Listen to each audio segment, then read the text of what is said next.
చౌటుప్పల్ పట్టణ కేంద్రంలోని స్థానిక మున్సిపల్ కార్యాలయంలో మున్సిపల్ చైర్మన్ వెంరెడ్డి రాజు వారి చేతుల మీదుగా 22 మందికి కళ్యాణ లక్ష్మి షాదీ ముబారక్ చెక్కులను పంపిణీ చేశారు. ఈ సందర్భంగా ఆయన మాట్లాడారు.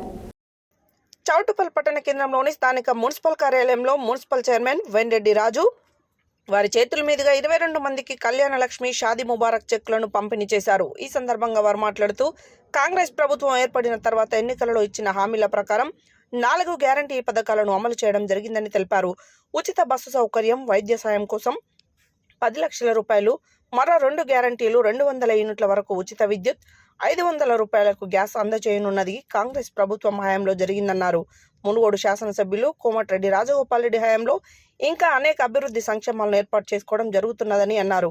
ఈ కార్యక్రమంలో MRO Harikrishna, municipal commissioner Venkateshwar Naik, vice chairman Battula Srisailam, councillors MD Baba Sharif, Koragoni Lingaswamy, Bandamidi Mallesh, Koyyada Saidulu, Gopagoni Laxman, Ubbu Venkataiah, Bodige Balakrishna, Danda Arun Kumar, Battula Anjaneyulu, దేవాలయ కమిటీ చైర్మన్ బొబ్బిల్ల మురళి, చెవ్వగోని వెంకటేష్ తదితరులు పాల్గొన్నారు.